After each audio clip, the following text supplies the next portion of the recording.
Assalamualaikum warahmatullahi wabarakatuh. Innal hamdalillah nahmaduhu wa nasta'in wa natubu ilaihi wa nastaghfiruh wa na'udzu billahi min syururi anfusina wa min sayyiati a'malina. May yahdihillahu fala mudilla lahu wa may yudlil fala hadiya lahu. Asyhadu an la ilaha illallah wahdahu la syarika lah wa asyhadu anna Muhammadan abduhu wa rasuluh.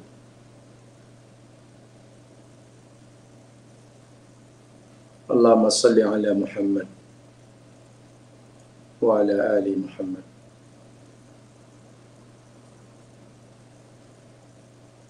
Raditu billahi rabba wa bil islami dina wa bi Muhammadin nabiyya wa rasulah.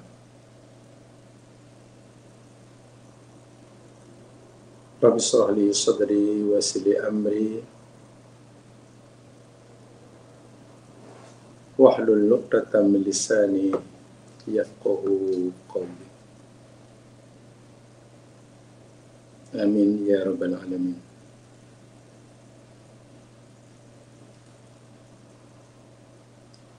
Para pendengar yang dirahmati Allah sekalian, saudara-saudaraku seiman dan seagama,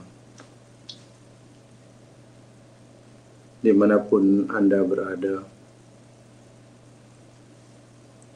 dalam keadaan apapun jua sekarang ini,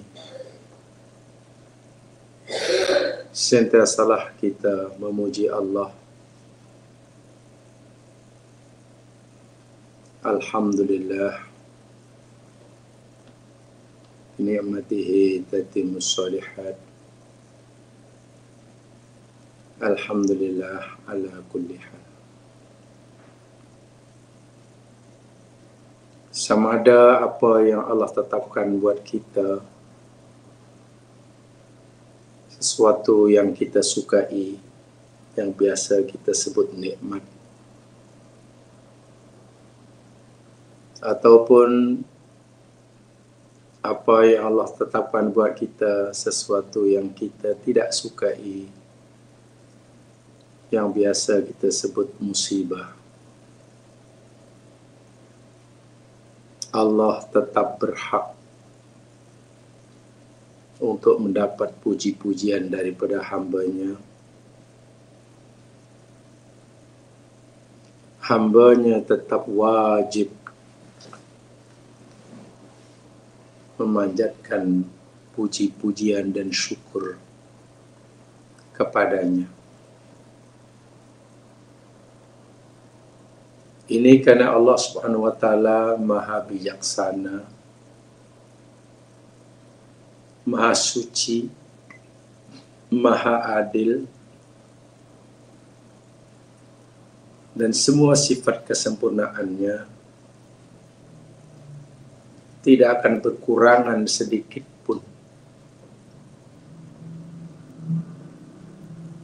walaupun apa yang Ia tetapkan buat kita sesuatu yang kita tidak sukai. Dengan ayat yang mudah,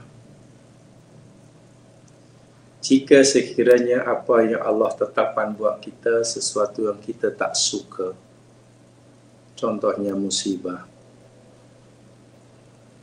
janganlah ianya membuat kita kurang yakin akan keadilan Allah, suudzon kepada Allah,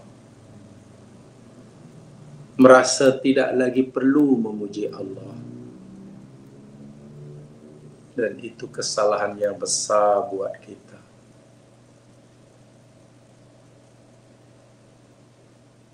Kita masih belajar tentang kisah Nabi Yusuf dan keluarganya. Ayat terakhir yang kita pelajari, yakni ayat yang ke-86, di mana dalam ayat itu Allah ceritakan sikap Nabi Yakub alaihissalam telah memberikan kita contoh yang luar biasa dalam menghadapi musibah, dalam mengambil sikap terhadap Allah yang menciptanya.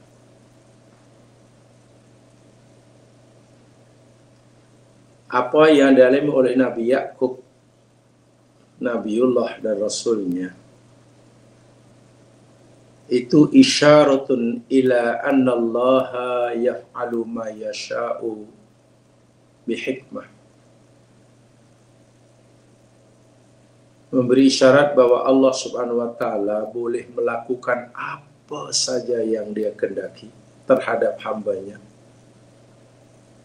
tetapi penuh dengan hikmah dan pengajaran. Wa annal 'abda la ya'lamu hikmatallahi bi kulli ma yuqaddiru alaihi. Sedangkan hamba biasanya tidak dapat mengetahui atau belum mengetahui apa hikmah di sebalik apa yang Allah telah takdirkan berlaku atas dirinya. Tapi lain sekali, jangan hanya kerana kita belum nampak kebaikan atau hikmah di sebalik apa yang Allah tetapkan buat kita yang kita tak suka atau musibah, kemudian membuat kita meragui akan kasih sayang Allah, meragui akan keadilannya, sehingga kita tak lagi merasa wajib memujinya. Ini kesalahan besar. Kita ambil pengajaran daripada sikap Nabi Yakub ini. Walaupun ujian yang beliau tanggung sangat berat, anak-anak yang ada, bahasa kita lah padahal tidak boleh diharap. Sementara anak yang sangat disayangnya dijadikan mangsa kezaliman oleh abang-abangnya. Kehilangan Yusuf dalam jangka masa lama benar-benar pukulan yang berat bagi Nabi Yakub, sehingga dia sering terus-menerus mengingatnya dan mengadu kepada Allah, menambahkan tingkat rintihannya pada Allah. Dan ini pahala, ini ubudiyah, meningkatkan tingkatan ubudiyah, kehambaan diri,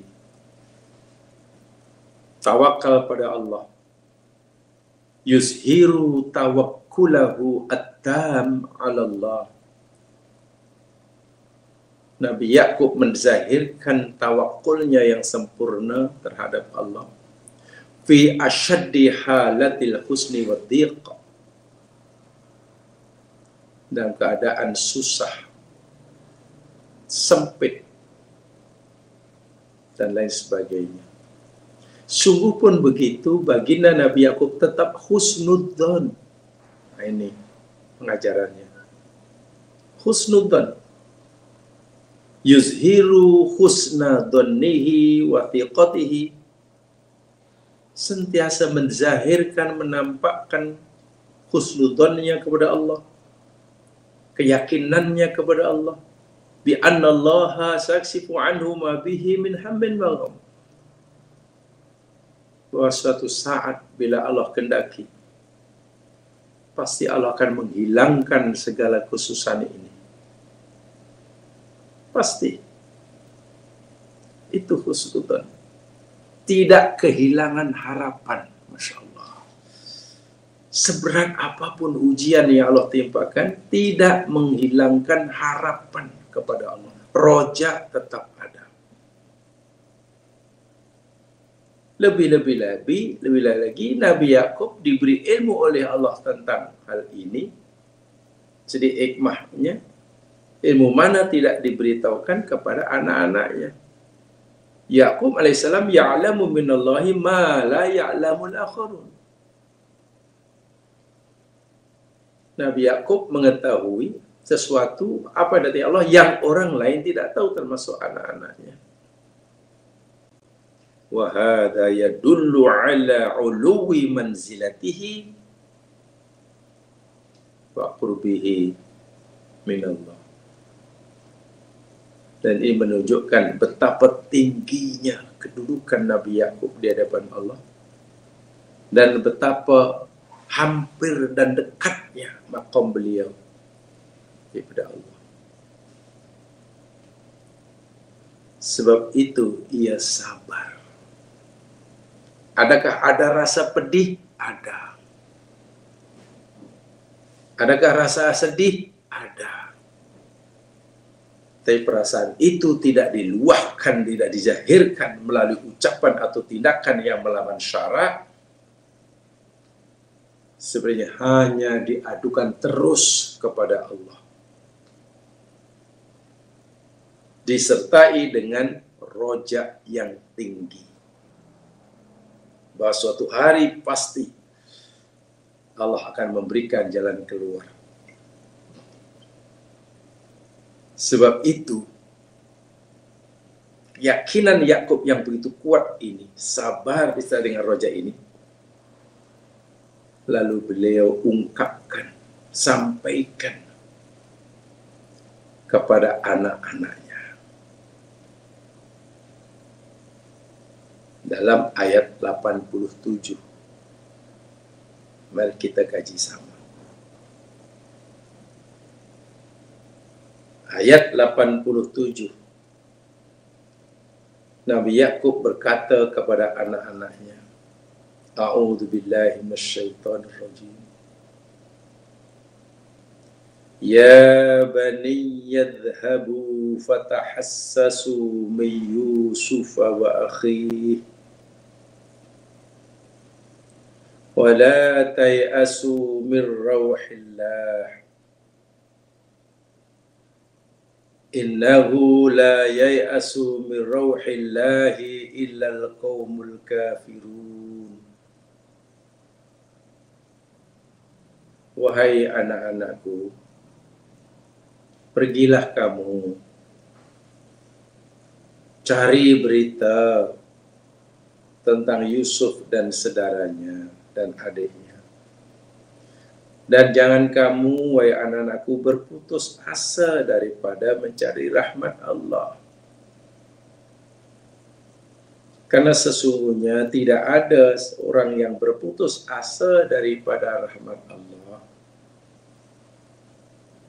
kecuali kaum yang kafir. Tengok. Ketika seseorang ditimpa musibah yang sangat berat, bak kata Syekh Muqawli Sya'rawi, satu'allimuka syada'id annahu laisa laka illallah. Kesempitan hidup, kesusahan hidup, musibah yang bertubi-tubi silih berganti akan mengajar kamu bahwa hakikatnya kamu tidak punya apa-apa kecuali Allah. Kesehatan yang selama ini kamu banggakan, Allah ambil. Oh, rupanya bukan milik kamu. Kemewahan yang selama ini membuat kamu angkuh, ditarik oleh yang empunya, sekarang kamu tidak punya apa-apa. Orang yang sangat kamu sayangi dan dekat denganmu, Allah hilangkan dari pandangan matamu, Allah matikan, kamu sudah tidak punya apa-apa. Musibah yang menimpa kita mengajar kita bahwa hakikat kita tidak punya apa-apa, tidak punya siapa-siapa selama ini kecuali Allah. Kecuali Allah. Dan ini penting untuk kita camkan. Sebab itu Nabi Yakub alaihissalam, seberat apa musibah, seorang sakit, dia tetap sabar dan roja. Harapan bahwa Allah suatu saat akan memberikan jalan keluar ada. Contohnya ini. Ya bunayyadhabu, anakku, ku pergilah. Baliklah bercakap, Nabi Yusuf setelah lama, Nabi Yakub setelah lama tak bercakap, dah masa ini bercakap pada anaknya. Fatahassasu min Yusuf wa akhi, anakku, ku mencarilah berita tentang Yusuf dan adiknya. Tahassus. Ada ini tahassus, ada kalimat lain tajassus. Ini pakai hak tahassus. Ada istilahnya tajassus pakai jim. Biasanya hak dan jim saja. Tapi maknanya jauh bisa. Tahassus maknanya maksud digunakan untuk mencari berita yang baik. Berita kebaikan, mencari berita tentang anak hilang, dapat menemukan, mencari benda-benda yang hilang, tanya sana, tanya sini, agar dapat jumpa, menemukan semula. Itulah tahassus. Katanya kawan kita sakit, dan kita ingin menjenguknya, melawatnya, tapi tak tahu di mana rumahnya. Lalu kita tanya itu, tanya ini, tanya itu. Minta location, minta itu tahassus. Sekarang bagaimana beritanya, ceritanya macam mana, kabarnya macam mana. Adapun tajassus, itu mencari maklumat juga. Tetapi digunakan untuk mencari keburukan orang. Tajassus. Tanya B, dia itu macam mana orang itu, di mana dia tinggalnya, kalau keluar rumah pukul berapa, balik pulang, apa kerja dia, simpan uangnya di mana, wah, anaknya yang kecil itu sekolah di mana, karena niatnya apa, nak menculik, nak menipu. Itu namanya tajassus. Mencari berita dengan tujuan tak baik namanya tajassus. Mencari berita dengan tujuan baik namanya tahassus. Nah, di sini Allah gunakan kalimat fatahassasu. Ini benar-benar perintah orang tua Yakub kepada yang tidak mudah dilakukan oleh anaknya. Sebab gini, coba jamaah perhatikan. Dahulu, semasa Nabi Yakub menerima berita dari anak-anaknya bahwa Yusuf kecil mati dimakan serigala. 40 tahun dulu. Ayah Yusuf dimakan serigala. Nih bajunya dulu. Nabi Yakub tidak suruh mereka untuk mencari pun. Tak suruh mencari. Tapi sekarang Nabi Yakub malah menyuruh anak-anaknya untuk mencari Yusuf. Sedangkan Nabi Yusuf dalam keyakinan mereka telah mati. Pelik tak pelik? Jika dahulu Nabi Yakub tidak menyuruh anaknya untuk mencari Yusuf ketika diberitahu Yusuf mati masih galak. Dan sekarang selepas berlalu 40 tahun lebih, Nabi Yakub masih menyuruh anak untuk mencari. Pertama, Nabi Yakubnya tidak percaya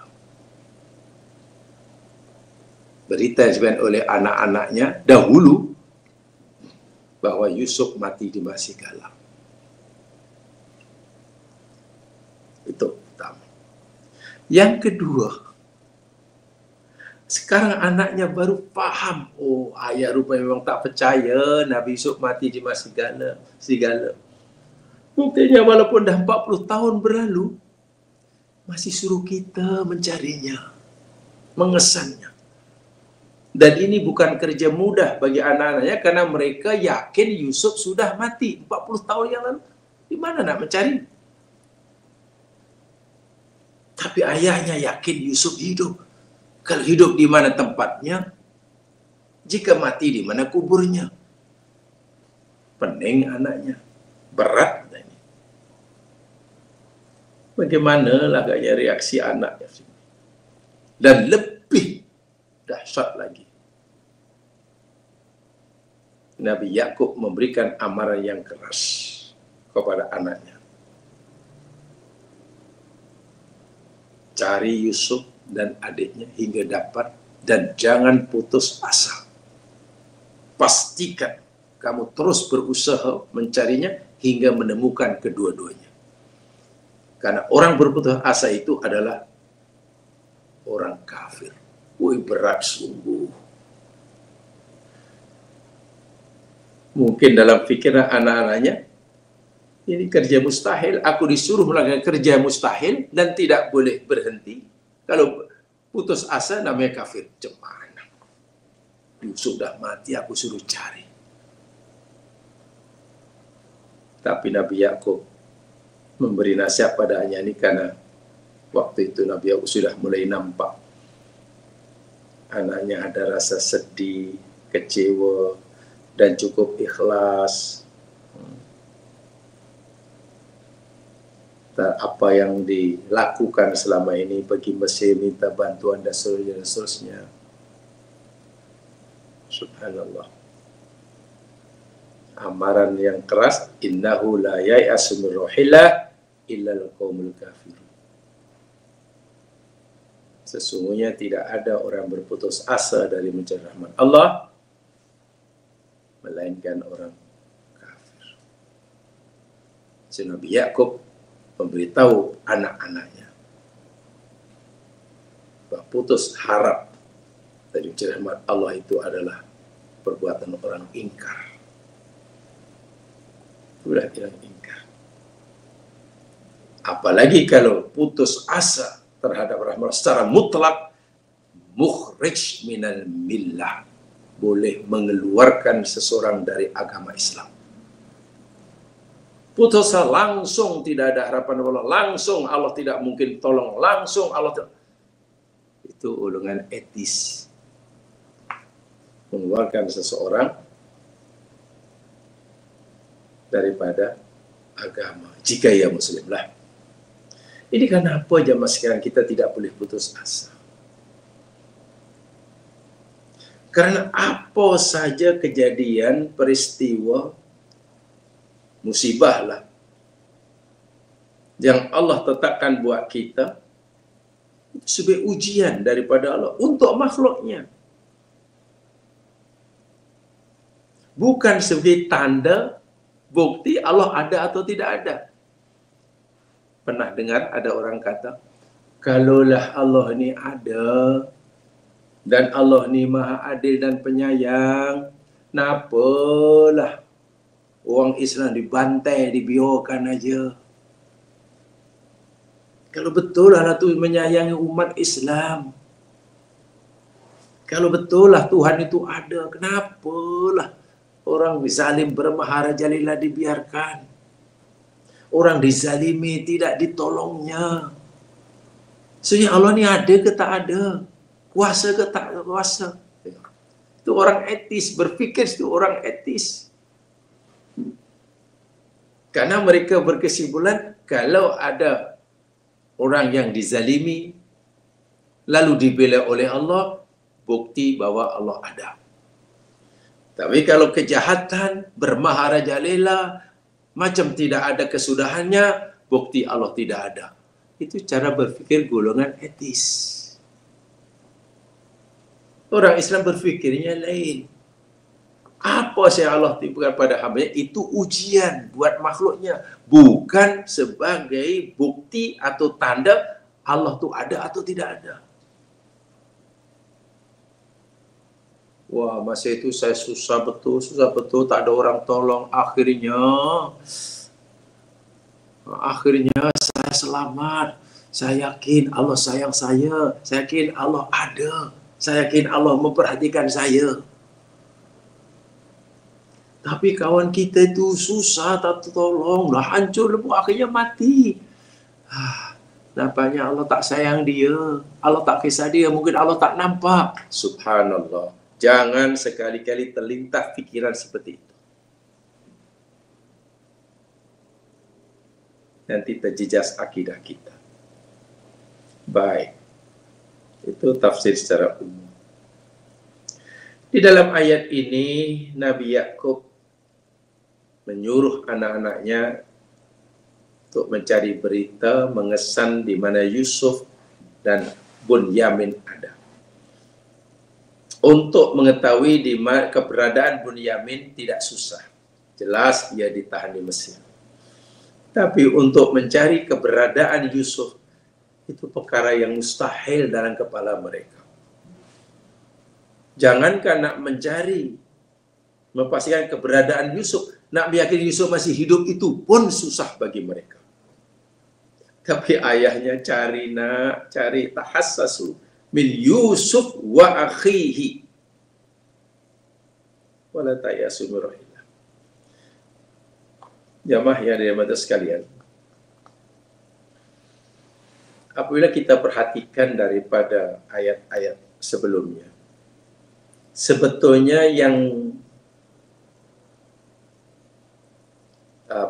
hilang daripada pandangan Nabi Yakub, atau hilang orang yang anak-anak Yakub yang hilang, yang tidak lagi bersama Nabi Yakub pada masa itu, 3 orang. 3 orang. Yusuf, Bunyamin, dan saudara tertuanya. Yang tak mau balik di Mesir kan tak mau. Ketika adik Bunyamin dijadikan hamba, kan ada seorang yang paling tua kata orang yang tak nak balik, saya tak nak balik selagi ayah tak izinkan. Saya tak balik selagi Allah belum berhukuman buat kita. So ada 3 orang sebenarnya yang. Tapi kenapa Nabi Yakub hanya berpesan pada anak-anaknya yang disuruh ini? Nak, kau pergi cari berita, kesan Yusuf dan Bunyamin. Kenapa abang yang besar yang juga tak ada di rumah tak disebut oleh Nabi Yakub? Jamaah sekalian, di sini kita maklumlah. Hadhil ayah ja'a dzikru Yusuf akhi walam ya'ti dzikrul akhil kabir atau raisir rahlah. Yusuf alaihissalam disebut, adanya disebut. Ya, karena kedua-duanya ini dalam posisi teraniaya, lemah, tidak mampu melawan. Yusuf apalagi semasa kecil tak mampu melawan. Bunyamin apalagi iya. Tapi abang yang besar yang ketuanya, biarkan aja lah, kalau mau balik-balik sendiri. Bila-bila masa dia boleh balik. Abang yang besar itu bila-bila masa boleh balik. Jadi tak payah ayyauda fil waqtil ladzi yurid. Dia boleh balik bila-bila masa. Tapi mereka berdua, Yusuf dan adiknya, adalah dalam golongan yang lemah, yang sentiasa mengalami tantangan, kezaliman, penindasan oleh saudara-saudara yang lain. Itu tidak perlulah disebutkan. Yang besar anaknya tak tanya, kenapa ayah suruh kami cari Yusuf dan adiknya? Yang abang besar kenapa tak? Ayah tak caranya begitu, karena dia dah berbesar, tahulah. Mau balik silakan, tak balik. Jadi seakan-akan Nabi Yakub dah tak kisahlah kepada anaknya yang sanggup dia tinggal di Mesir. Balik ke tak balik, pulang. Kalau balik pasti bila-bila balik. Tapi Bunyamin, Yusuf, yang menurut Nabi Yakub masih hidup, tapi Nabi Yakub belum yakin yang Yusuf ada di Mesir. Nabi Yakub hanya yakin yang Yusuf belum mati. Itu saja.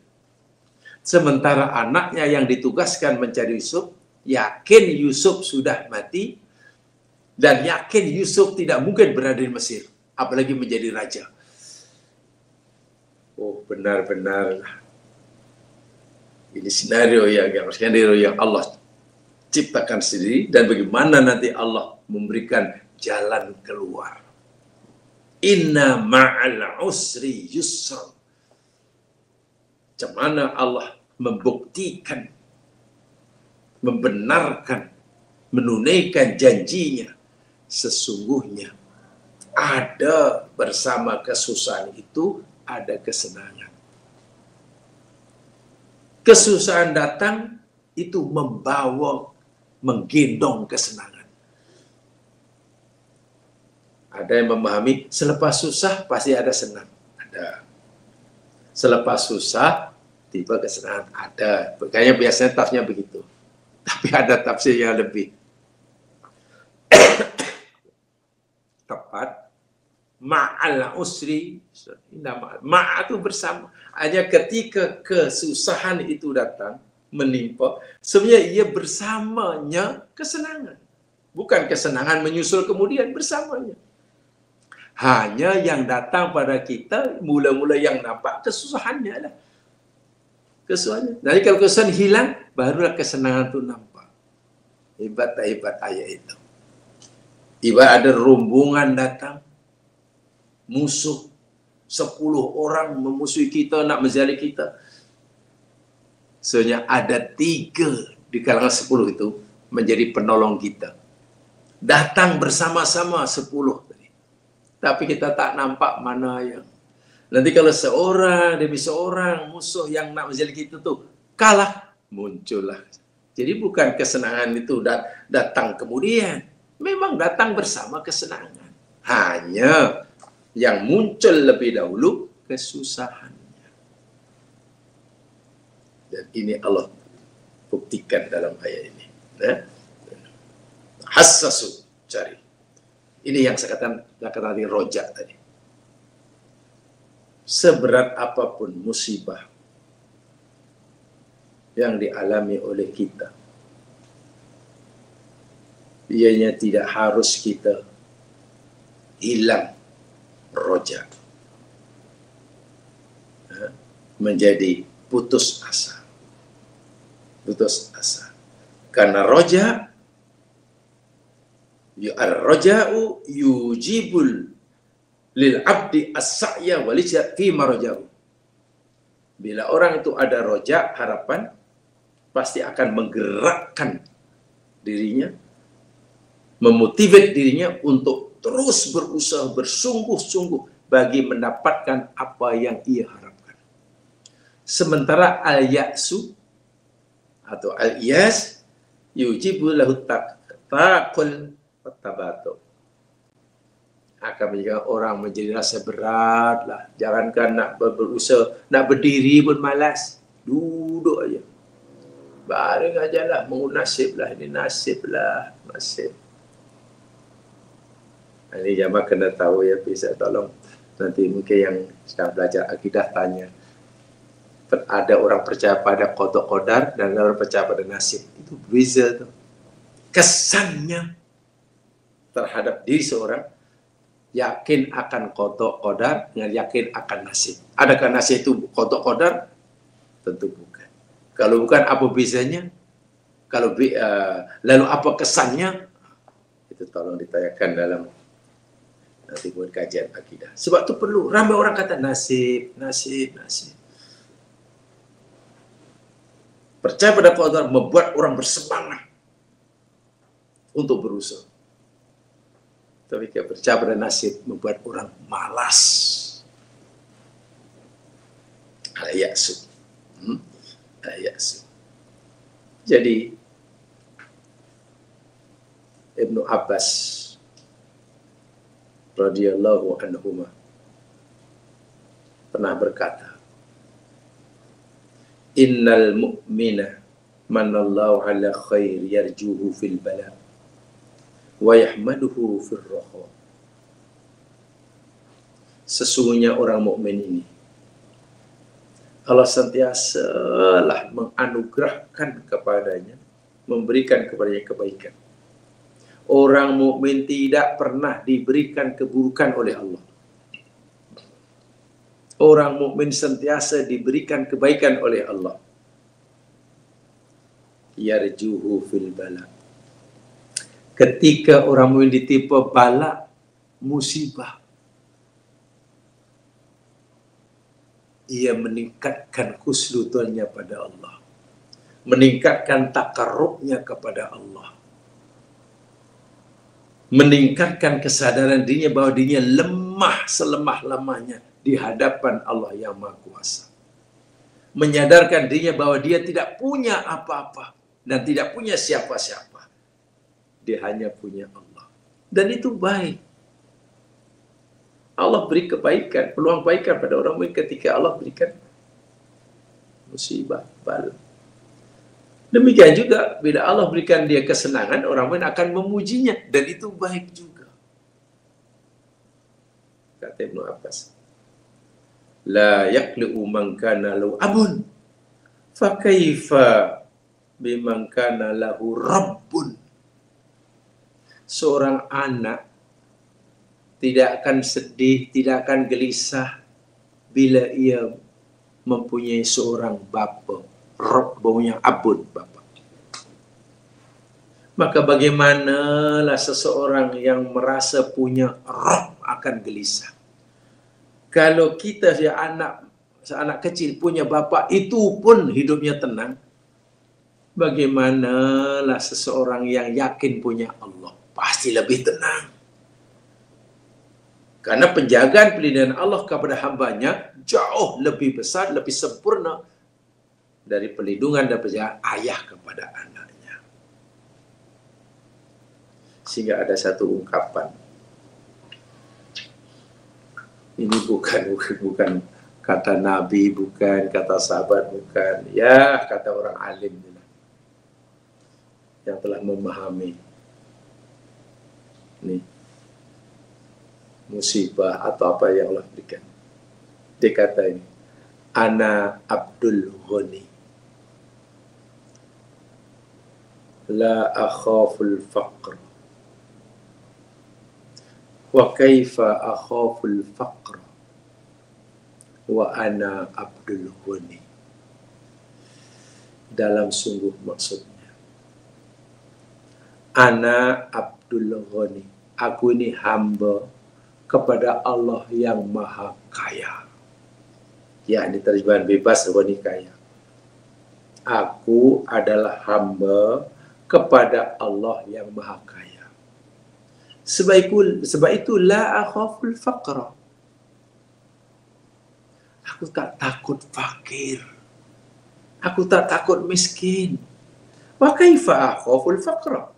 Macam mana aku takut fakir? Wa ana Abdul Ghani. Sedangkan aku hamba pada Allah yang Maha Kaya. Bahasa dibalik-balik. Aku hamba pada Allah yang Maha Kaya. Aku tidak takut fakir. Macam mana aku takut fakir? Sedangkan aku hamba pada Allah yang Maha Kaya. Kita anak kepada bapa orang tua yang kaya raya, pengasih, melindungi kita, dermawan pada kita. Kalau kita jadi anak pada orang tua yang seperti itu, saya tak takut susah, saya tak takut tak mampu belajar, saya tak takut tak makan, saya tak takut tak punya rumah. Kan aku anak pada orang tua. Bagaimana aku takut semua? Aku anak pada bapa yang kaya raya dan baik hati. Ini kan pula kita hamba pada Allah yang Maha Ghani. Itulah kemuncak kesadaran ubudiyah seorang hamba apabila dia sedang diuji oleh Allah dengan sesuatu yang secara fitrah manusia tidak menyukainya, namanya musibah. Jemaah sekalian, di dalam ayat ini saya ingin sampaikan tambahnya, yakni tentang larangan berputus asa dari mencari rahmat Allah. Wala tai'asu min rawahillah. Ya. Wala tai'asu min rawahillah. Perlu disampaikan di sini jemaah sekalian, ada perbedaan antara rawahillah, rauh apa rauh dan rahmat. Ya. Rauhun dan rahmat, apa bezanya? Begini ya. Rauh itu makna asalnya yakni tayyibur rih, angin yang spoi-spoi bahasa. Itu ar-rauh. Rauh maknanya angin atau mana aroma yang menyenangkan. Rauh, rih, rauh, angin yang dicontoh. Kalau kita katalah berada ya di tengah yang panas namanya, cuaca yang panas, di tanah lapang yang panas, lalu kita duduk di bawah pokok yang sedikit rindang, masih panas juga, tiba-tiba ada angin sejuk bertiup, menimpa muka dan wajah kita. Jangan rasanya. Pasti senang kan? Sejuknya lah. Panas, cuaca panas itu bila ada angin berhembus sejuk pula. Angin itulah makna bahasa Arab di sini, rauhun. Makna asal. Jadi, bila Nabi Yaqub kata, jangan kamu putus dari rauhillah, mana ini dia? Kesenangan yang Allah akan berikan pada kamu suatu saat. Sekarang hidup kamu susah, jangan. Iya, betul. Nanti kejadian Allah akan datangkan kesenangan. Sekarang hidup kamu panas, jangan khawatir. Sekali lagi akan datang angin sepoi-sepoi basah yang menyejukkan. Sekarang hidup kamu mencekam, berbau busuk, jangan khawatir. Sekali lagi akan melintas aroma wangi yang menyegarkan. Itu rauh. Sementara rahmat itu kelembutan, kasih sayang daripada Allah Subhanahu wa ta'ala. Itu dalam surah Al-Waqi'ah. Nanti wa in kana minal muqarrabin farauhun wa raihanun wa jannatun na'im. Rauh. Sehingga di surga ini kalau ada angin pun angin yang menyejukkan. Tidak ada kesusahan, yang ada hanya kesenangan. Tidak ada bau busuk, yang ada hanya aroma harum dan wangi. Tidak ada suara-suara bising yang menyakitkan gendang telinga, karena semuanya yang datang menyenangkan. Itu rauh. Dan ini milik Allah. Kadarnya, subhanallah, kita tak dapat menyukatnya. Jadi kalau kesusahan yang kita alami kita anggap sangat berat dan besar, rauh yang dimiliki oleh Allah dan Allah janjikan diberikan pada kita jauh lebih besar daripada kesusahan yang kita alami. Lalu kenapa kita berputus asa mencari rauhullah? Hanya karena kesusahan yang Allah tibakan pada kita yang hakikatnya sangat kecil. Ini kesusahan, ini rauhullah. Musibah yang Allah tibakan pada kita berbanding rauhullah, bukan ruhullah ya, rauh. Terlalu kecil, terlalu remeh. Sebab itu kalau orang ingat akan rauhullah, sebesar apa musibah terasa kecil. Seberat apa musibah terasa ringan. Terasa ringan. Jadi ibarat kita lah jumpa dokter pakar segala penyakit. Pakar segala penyakit. Faham betul sifat penyakit dan faham betul macam nak merawatinya, mengobatinya. Tiba-tiba kita datang jumpa, mengadu kita sakit. Sakit apa? Sakit kuku. Kecil.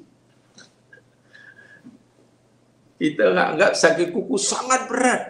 Tapi dokter yang akan merawat kita ini, dokter pakar segala pakar. Bagi dia kecil. Melihat penyakit kita, dia kecil. Kita merasakan berat nih, sakit nih dokter. Jadi jangan melihat penyakitnya semata-mata. Lihatlah dokter yang akan merawatnya.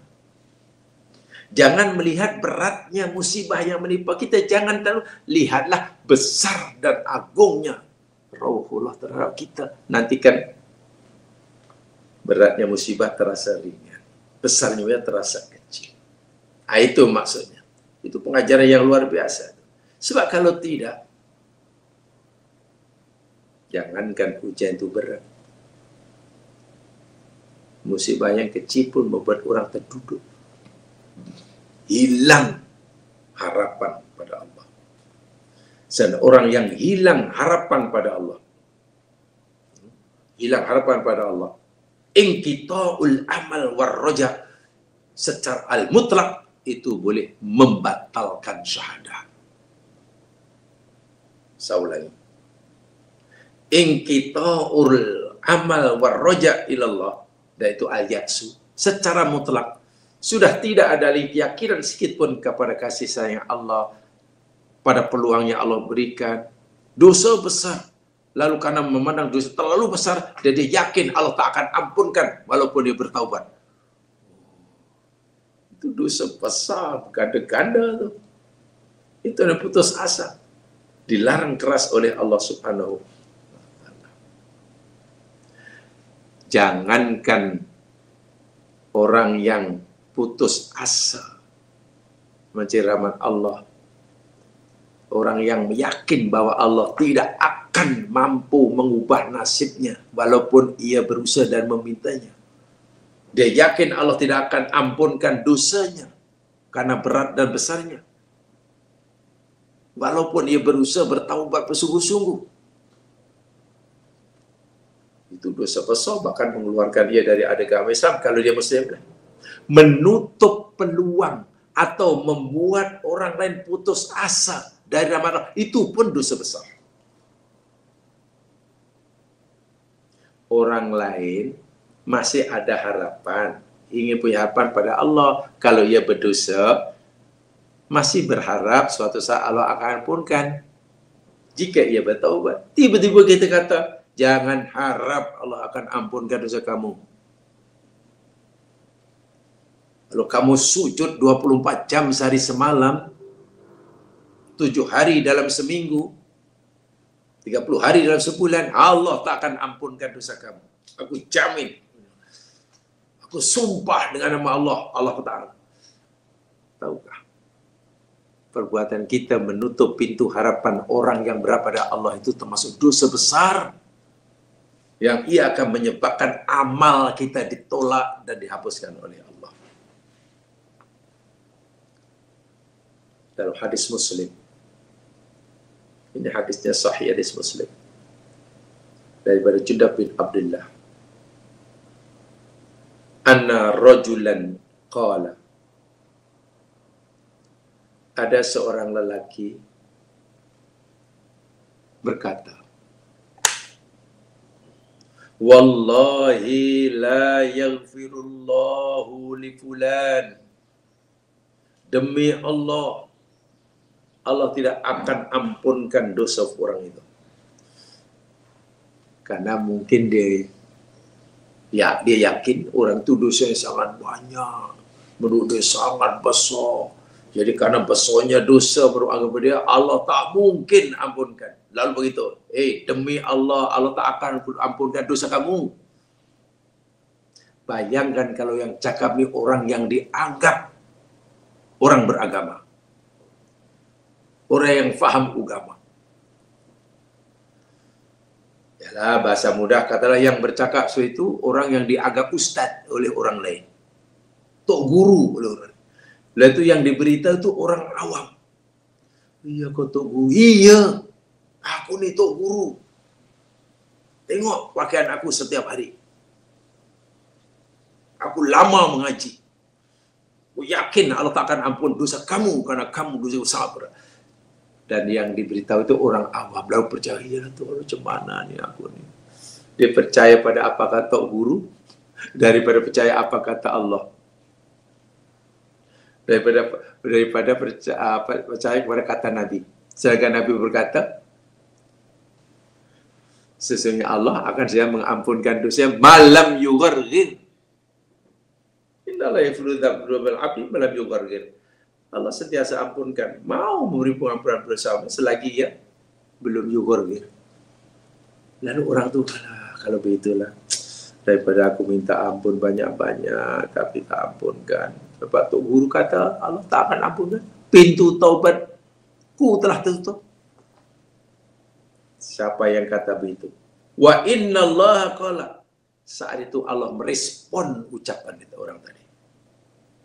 Bila kita kata Allah tidak akan ampun dosamu, demi Allah, Allah akan menjawab, akan merespon. Apa kata Allah? Man dalladhi yata'alla alayya alla aghfira li fulanin. Sesiapa sahajalah yang berani bersumpah dengan menggunakan namaku bahwa aku tidak akan memberi pengampunan kepada dosa si fulan, fa inni qad ghafartu li fulan. Ketahuilah, aku dah ampunkan dah dosa hambaku si fulan itu.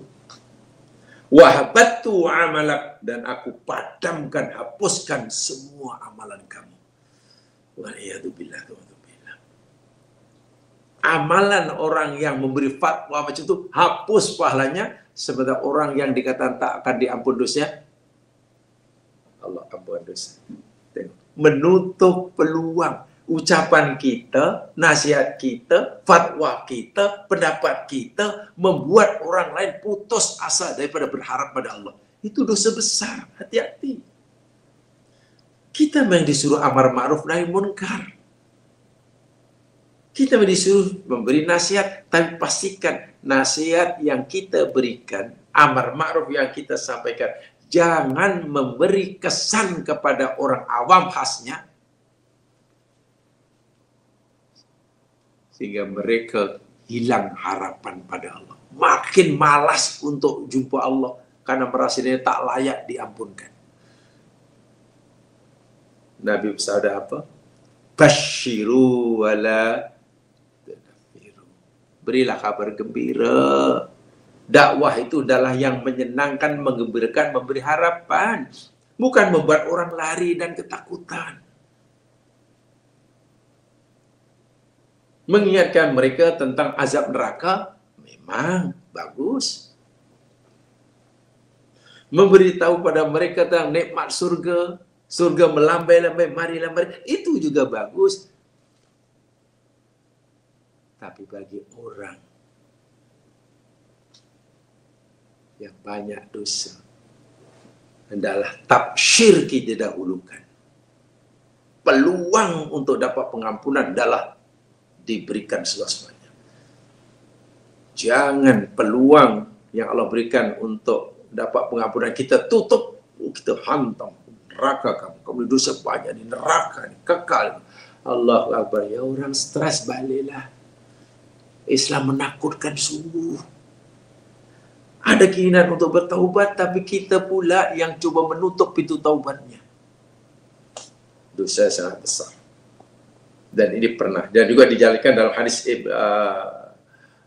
Abu Daud, ya mas kan, agak panjang kalau dalam hadis Abu Daud daripada Abu Hurairah, tapi saya bacakan supaya paham betul.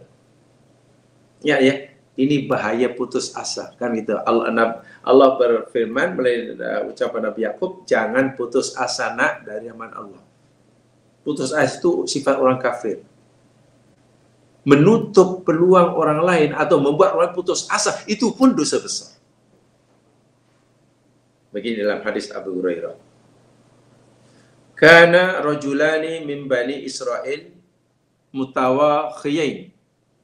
Dahulu Nabi bersabda, ada dua orang yang saling bersahabat. Saling bersahabat, saling suka mencintai, dari kalangan Bani Israel. Nabi cerita kaum Bani Israel. Fakana ahaduma yudlim. Salah seorang mereka ini banyak dosa, selalu buat dosa. Yang seorang, katalah A lah, ada A dan B beda lah. Ya. A dan B. A ni selalu buat dosa. Wal akharu mustahidun fil ibadah, sementara yang B rajin beribadah. Ini kawan ni. A buat dosa, B rajin beribadah. Fakana la yazul mujtahid yaral akhar ala dambi. Dan yang rajin beribadah, yang B ini, seringkali melihat A ini buat dosa. Semalam aku nampak aku buat dosa. Kemarin buat dosa, ini buat dosa lagi. Ini kata yang rajin beribadah lah, kata B pada A. Fayaqul, akhirnya B ini memberi nasihat pada A. Aksir. Hei kawanku A, berhentilah buat dosa. Berhenti. Fawajadahu yawman al-dambi faqala, lain kali jumpa, lain hari jumpa, jumpa lagi, lihat B buat dosa, dinasihati aksir. Karena rupa-rupanya, di satu di antara si B ini rupanya sentiasa mengikori kemana-mana. Macam jadi CCTV lah. Mana-mana. Dia kuat ibadah, tapi hanya cari salahnya. Dia salah, tegur lagi. Salah, tegur lagi. Kerjanya bukan sekadar menambahkan ibadah, tapi juga suka mencari kesalahan orang. Cari kesalahan orang. Dan dia hanya nampak ini, sekali nampak buat dosa. Dia tidak nampak sedang buat baik. Artinya dia tidak tahu apa yang ada dalam hati mungkin nampak siang hari, malam tak nampak. Mungkin nampak petang hari, pagi tak nampak. Akhirnya karena banyak kali ditegur, dan tegur ini dalam yang keras. Berhentilah, kalau tiap aku yakin kau Allah tak ampunkan dosa kamu, kata B. Wah, pun akhirnya jawablah. Khallini wa rabbi abu ista alayya raqiba. B, kawanku, biarkanlah aku. Jangan terus saja kamu mengikori dan memantau aku. Demi Allah, adakah Allah membangkitkan kamu, melantik kamu menjadi raqib, pengawas kepada diriku? Kamu dilantik oleh Allah kah untuk sentiasa mengawasi aku ini kemana-mana nih? Faqala, menjawab dengan yakin, wallahi la yaghfirullahu lak. Kalau macam itulah jawaban kau, demi Allah, aku bersumpah demi Allah, Allah tak akan ampunkan dosa engkau. Maknanya menutup pintu pengampunan Allah buat ini. Dan dia bersumpah, wahai Allah tak pernah menutup pintu taubat bagi hambanya. Hatta Fir'aun pun semasa hidupnya masih berpeluang untuk bertobat kalau dia mau. Nabi juga beritahu kita, selagi nyawa belum sampai tenggorokan. Jadi B sudah menutup pintu taubat. Menghilangkan harapan bagi awak dah tak ada harapan untuk dapat pengampunan. Menanamkan rasa putus asa. Aula yadkhulakallahu al-jannah. Demi Allah, aku yakin Allah tidak akan masukkan engkau wahai dalam surga. Lagi berani sungguh si B ini. Ya, mungkin dia merasa kuat ibadahnya, merasa paling benar, paling pandai, paling suci, sehingga melihat orang lain salah belaka kesalahannya. Dia tak tahu apa yang dilakukan oleh B. Mungkin siang hari dia kelihatan terlanjur buat dosa, malamnya mungkin menangis-nangis. B tak tahu lakukan itu. Mungkin ketika B melihat petang hari buat dosa, betul buat dosa, tapi mungkin malam harinya atau pagi hanya menangis-nangis ketakutan, tidak tahu. Tapi terus saya diberi keputusan, demi Allah, Allah tak akan ampunkan dosa kamu wahai, dan demi Allah, Allah tak akan masukkan kamu dalam surga. B ini memang orangnya baik, kuat ibadah, sholat tak tinggal, dan biasanya macam itu. Semakin orang itu merasa lebih baik, paling baik, kecenderungan untuk melihat orang lain itu salah, sesat, itu sangat kuat. Itu saya psikologi memang begitu. Tapi kalau tarafnya sama, biasanya tak ada lah. Itu yang baik itu, Nabi kata apa? Tuba liman sawal lahu aibu an uyubin nas. Beruntunglah, berbahagialah orang yang dirinya disibukkan oleh celah aibnya sendiri. daripada mencari aib orang lain. Beruntung orang yang sibuk dengan aib diri sendiri. Tapi si mujtahid fil ibadah tidak lagi merasa punya aib. Itu masalahnya. Macam mana dia nak mencari aibnya? Dia sudah merasa tidak punya aib. Ibadahnya cukup kuat. Betul belaka. Melihat orang lain salah semuanya. Mana-mana pendapat orang lain, bicara orang lain yang tak sama dengan apa yang difikirkan, salah. Jadi bagi mereka, apa yang salah, yang tak sesuai dengan pendapatnya, bermana? Juga menyalahi apa kata Allah dan Rasulnya. Wih, bahaya sekali itu. Wah, mungkin orang lain itu hanya berbeza pendapat dengan pendapatnya. Tapi dia berani bersumpah dengan Allah. Waliyadzubillah. Apa kata Nabi? Faqabadha arwahahuma. Dah tiba masanya, kedua hamba Allah ini Allah matikan, tiba ajalnya. Allah cabut nyawa Allah cabut nyawa B. Fajtama'ata inda Rabbil Alamin. Ini Nabi yang cerita ya, cerita lain. Kedua-duanya itu dihimpunkan oleh Allah di alam sanalah. Sudah tidak lagi di dunia karena sudah mati. Ya, kita kata di alam barzakh. Dipertemukan oleh Allah. E dan B ini. E yang sentiasa didapati berdosa oleh B, ditegur-tegur lalu bersumpah. B sumpah Allah tak akan apa dosanya. B yang ibadah tapi suka mencari kesalahan orang ini. Faqala lihadzal mujtahid. Lalu Allah berfirman kepada orang yang kuat ibadah itu. Kunta bi aliman au kunta ala ma fi yadi qadiran. Hey bi, yang kuat ibadahnya. Engkau ni tahu ke apa yang aku tahu? Allahu Akbar. Adakah engkau mengetahui apa yang aku tahu? Atau kamu fikir apa yang kamu tahu itu sama dengan apa yang aku tahu? Itu makna yang saya dari tafsirnya ya, syarahnya. Allah panggil B yang kuat ibadah. Kamu kata aku tak akan ampunkan dosa dia. Kamu kata aku tak akan masukkan dia masuk. Engkau ni tahu ke apa yang aku tahu? Atau kamu fikir apa yang kamu tahu itu sama dengan apa yang aku tahu?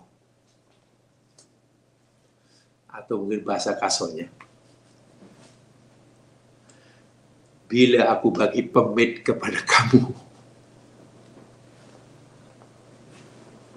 untuk menetapkan hukum bagi orang lain, jangan kamu fikir apa yang kamu nilai sama dengan penilaian aku. Jangan apa yang kamu lihat sama dengan apa yang aku lihat. Kamu tidak mengetahui apa yang aku tahu, Waibi. Au kunta ala ma fi yadi qadirun. Atau kamu mungkin merasa punya kuasa. Yang mana kuasa itu ada di tanganku sahaja. Memasukkan orang itu dalam surga atau neraka. Itu kuasa aku, mutlak, kata Allah. Tapi kenapa kamu itu berani kata, demi Allah, Allah tak akan masukkan kau dalam surga pada kapanmu? Kau ada kuasa ke memasukkan surga hambaku neraka? Wah. Kecut nih bi jamaah sekalian. Orang kuat ibadah kecut di hadapan Allah tanya begitu. Wa qala lil muddi. Lalu Allah berfirman pada yang sentiasa didapati berdosa oleh B itulah. Idhab fadkhulil jannah birahmati. Wahai saudaraku, wahai hambaku, pergilah engkau. Sudah pergi. Masuklah surga dengan rahmatku. Orang yang dikata Allah tak akan apa dosanya, di akhirat Allah masukkan surga dengan rahmatku. Wa qala al-akhar, dan Allah berfirman pada B yang dengan kesombongannya itu, idhabu bi, adhibu bi, yang tadi idhab pergilah bi ke surga. Kepada yang B Bi yang kuat ibadah, adhibu bi. Allah perintahkan malaikatnya. Ayo malaikat, bawa ini orang. Bawa ini orang. Tapi karena nak masuk neraka, syarat heret ini orang. Ilan nar ke neraka. Subhanallah. Ini hadis sahih. Berat tak berat? Allah tahu apa yang dilakukan oleh A. Betul ketika B melihat A dosa, memang dosa. Tapi kan dia tak tahu ketika A tidak sedang buat dosa, buat apa? Mungkin malamnya menangis-nangis. Mungkin menyesal. Dan mungkin berdoa itu karena tersilap, terlanjur, tapi terus saja B menghukum secara zahirnya. Allahu Akbar. Saat tunggu saja, keduanya pula berani bersumpah menggunakan nama Allah, membawa warna Allah. Demi Allah, Allah tak akan ampun. Justru dengan ucapan dan sikapnya yang seperti itu, seakan-akan mengambil alih kuasa Allah. Seolah-olah dia ada kuasa untuk memasukkan orang yang surga atau neraka. Allah murka, Allah suruh malaikatnya, malaikatku, heret ini orang dalam neraka. Sementara kepada si kau pergi, idhab, fathul jannah, masuklah kamu dalam surga. Maknanya Allah ampunkan dosa karena dah tak punya dosa, masuk surga. B, banyak amalnya. Karena amalnya dihapuskan oleh Allah dan dosanya bertambah, Allah perintah malaikat untuk mengheretnya ke neraka. Subhanallah.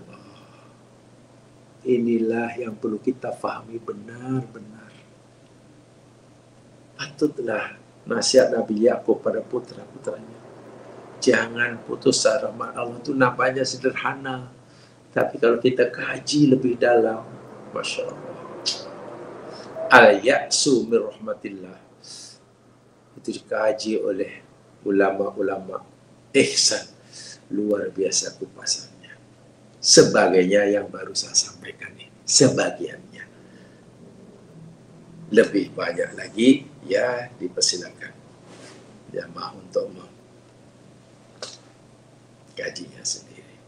Nah, jadi di sini kita nampak sababu iqabil mujtahid, punca seorang yang kuat beribadah itu disiksa, huwa anau saudara hadal kalam anu fi hali ghadabi.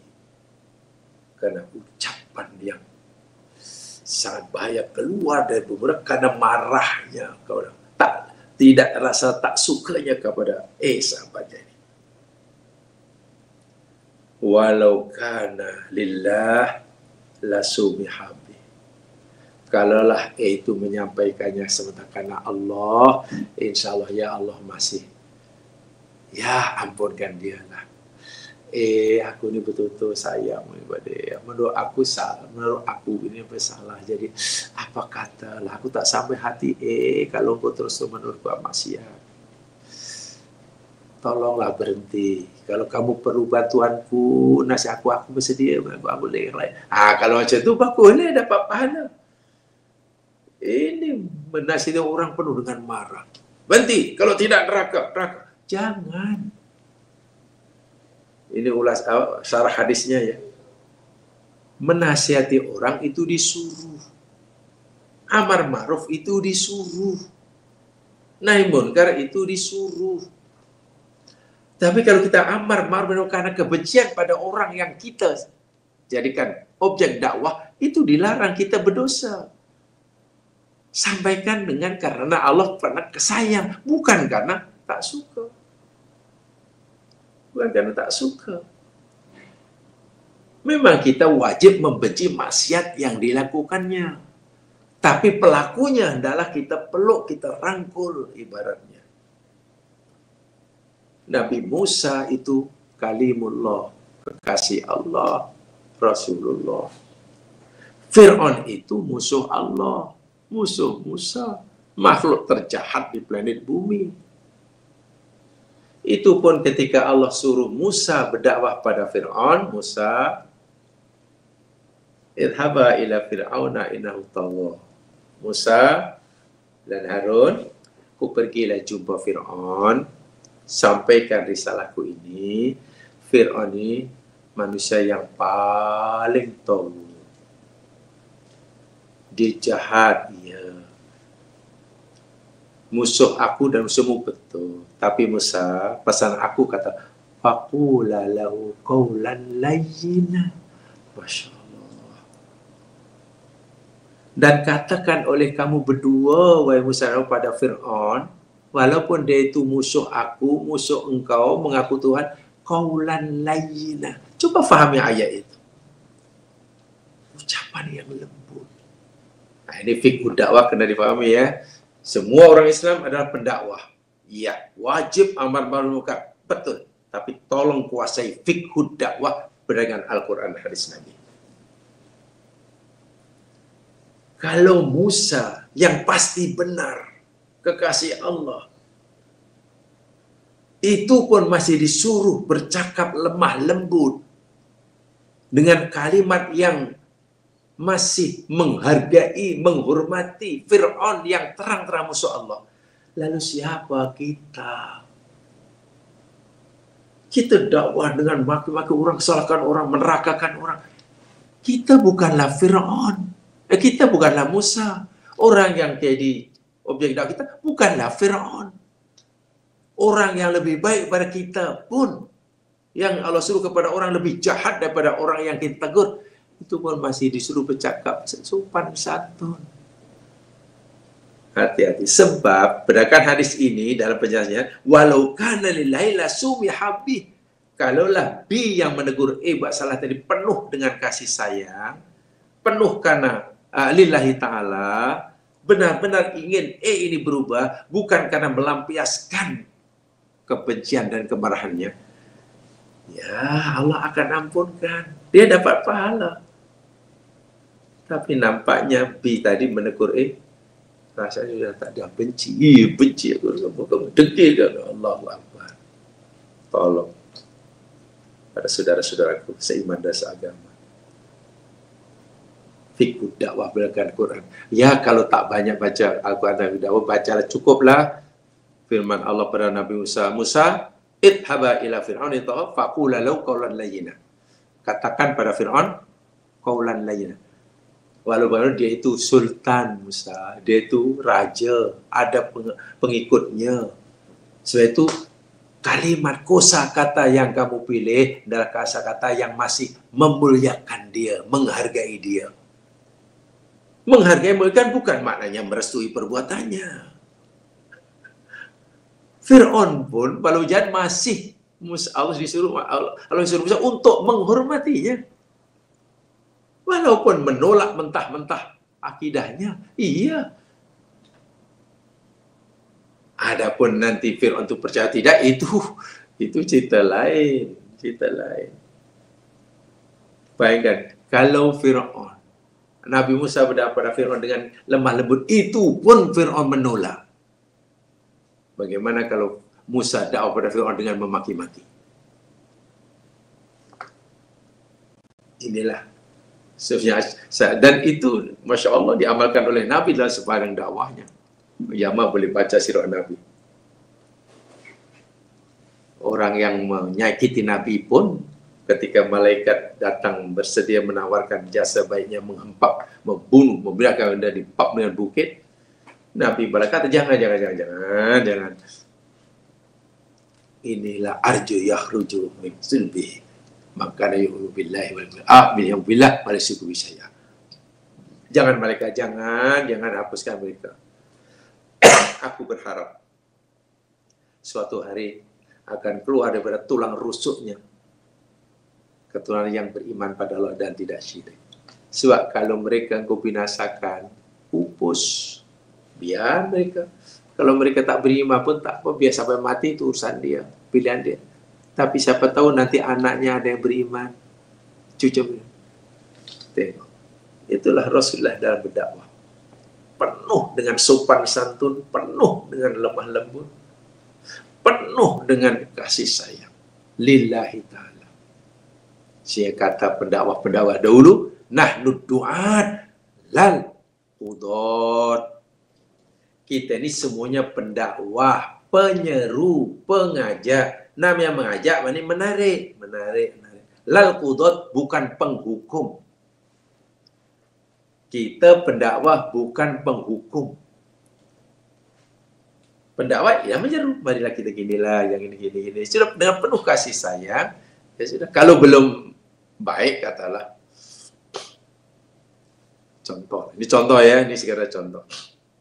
Kita dakwah suruh orang itu sebagai orang mukmin kena berpakaian yang sopan santun ya, kena tutup aurat, lelaki akan tutup aurat, tapi orang itu masih belum tutup aurat.